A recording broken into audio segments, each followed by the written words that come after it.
네, 윤석열 탄핵 심판 아주 일찍 끝날 것 같습니다. 지금 헌재의 기류가 심상치 않습니다. 윤석열의 탄핵 심판 사건을 심리하고 있는 헌법재판소가 헌법 82조를 주목하고 있습니다.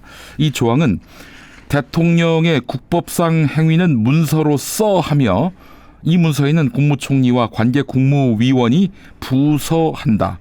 군사에 관한 것도 또한 같다. 이렇게 규정하고 있습니다. 헌법 82조가 그러합니다. 국법상의 행위는 문서로서 한다. 문서로서 한다. 문서로서 하지 않으면 안 된다. 이런 얘기죠. 국무총리와 관계 국무위원이 부서한다. 부서라고 하는 것은 이제 서명할 때 부서입니다. 예. 근데 말이죠. 당장 헌법 82조에 따르면 지난번 계엄령 공포를 위한 심의를 위한 국무회의에서 문서는 남아있지 않습니다. 그러면은 당장 헌법 82조를 위반한 것이죠.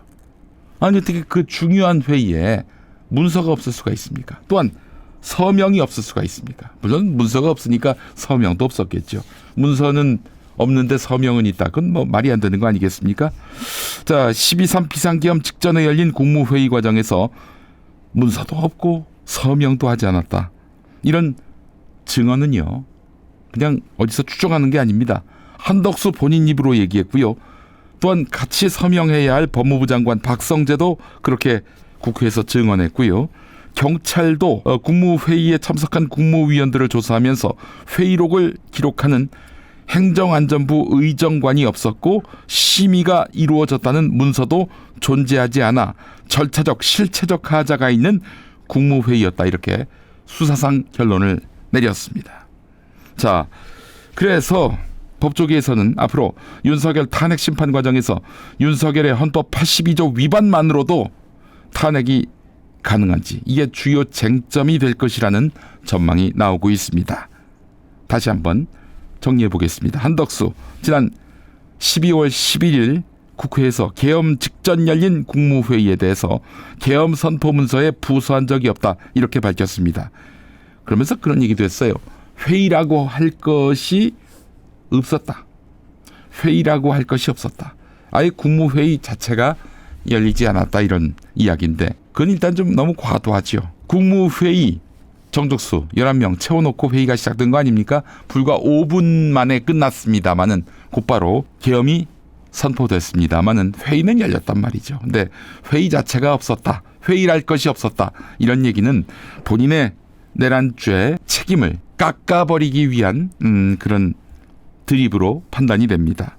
박성재 법무부 장관 12월 23일 헌법재판소에 제출한 자신의 탄핵 심판 사건 답변서에서 당시 계엄 선포문에 서명한 국무총리와 국무위원들은 아무도 없었다. 이렇게 밝혔고요. 그보다 앞서서 국회에서도 서명을 하지 않았다. 법사위원회에서 그렇게 밝혔습니다. 자, 경찰 이야기는 해드렸죠. 수사를 해봤더니 그런 문서, 서명 없었다. 이렇게 이야기를 했습니다. 자, 그래서 일부 재판관들은 12.3 비상계엄 당시에 국무회의 서명 기록이 남아있지 않는다면은 선포 과정부터 헌법 조항을 위반한 것이기 때문에 그 나머지는 들여다볼 것도 없이 바로 탄핵 사유에 해당한다라고 보고 있는 것입니다. 헌법재판소는 앞서서 윤석열 측과 대통령실에 지난 24일까지 그제까지 계엄 포고령 1호와 함께 국무회의 회의록을 제출하라고 요구했지만 일체 반응을 보이지 않았습니다. 답변서 제출 시한은 아직 남아 있습니다. 첫 변론 준비 기일인 27일까지입니다. 내일까지입니다. 이때까지 내지 않는다면은 그러면은 자인하는 꼴이죠. 대단히 문제가 많은 계엄 공포였음이 확인되는 것이죠. 재판관 모두 헌법 82조 위반에 동의한다면은 윤석열이 받는 다른 국헌문란 의혹이라든지 현재 수사 중인 내란죄 해당 여부를 따지지도 않고 탄핵 여부를 가릴 수 있습니다. 즉 탄핵을 판단할 수 있습니다. 파면으로 결정하겠죠. 네, 탄핵 심판 심리 결정이 아마도 한 달 이내에 끝날 수도 있다라는 얘기가 나오고 있습니다. 네, 정말 참 그렇죠.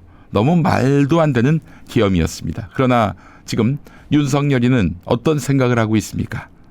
헌법재판관 6명 체제로 밀고 가고, 그렇게 해서 결론이 못 나면은 4월에 2명이 또 퇴임하니까 4명 헌법재판관으로는 아무것도 할 수 없고, 대통령 권한대행이 추가로 헌법재판관을 임명할 수 없으니 나의 직무 정지 상태는 계속되겠지만 그러나 나는 파면당하지 않는다, 이런 판단을 하게 되는 것이고, 아울러 이로써 형사재판에서도 야, 헌재에서 아무 결론도 안 났는데 나를 유죄로 뒤집어 씌우려고 그래? 나는 무죄야, 이 논리를 강변하려 할 것입니다.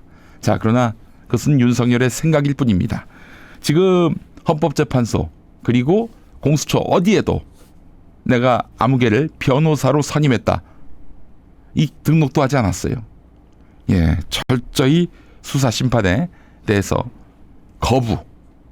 거역 모드로 나가고 있는데, 그럼에도 불구하고 시간은 또 여건은 자기 편이라고 믿고 있는 것입니다. 정말 한심하기 짝이 없는, 이런 것이 어떻게 법률가라고 말할 수 있는지 모르겠습니다. 하긴 최강욱 전 의원 말로는 법을 진짜 모르는 사람이 윤석열이다, 이렇게 평가하더군요.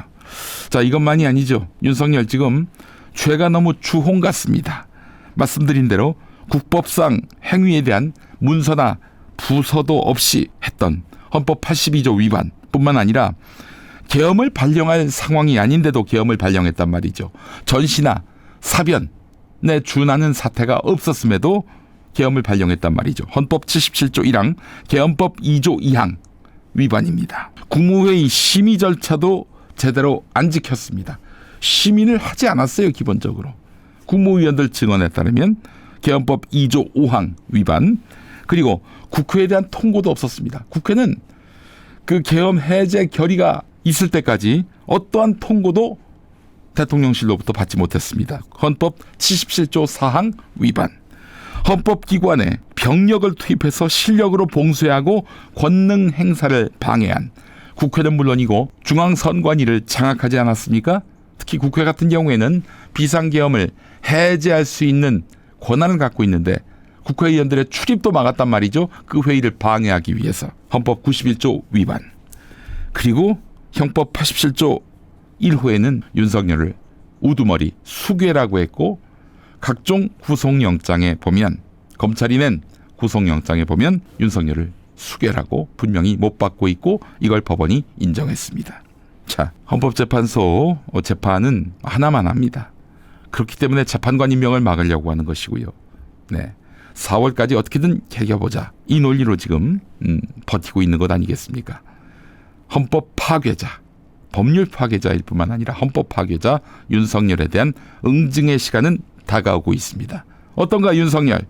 존경하는 국민 여러분 말고 블랙 요원 여러분, 메리 크리스마스입니다. 어제 여러분을 생각하면서 위스키를 머금은 블랙 초콜릿을 씹었습니다.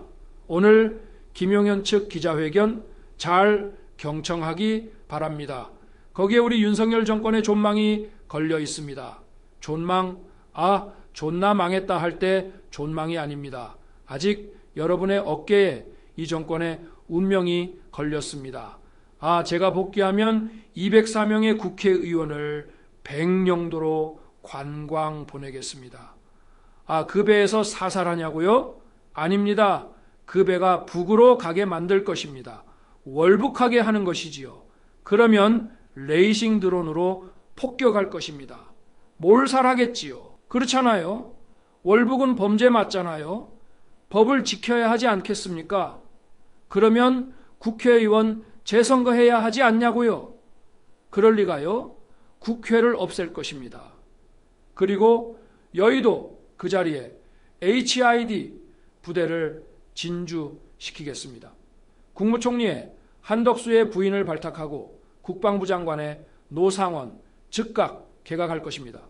남태령을 폭파해 없애버릴 것이고, 이승환, 아이유, 서태지, 소녀시대 전원 체포, MBC 사장 이봉규, JTBC 사장 고성국, 어떻습니까? 미래는 꿈꾸는 자의 몫입니다.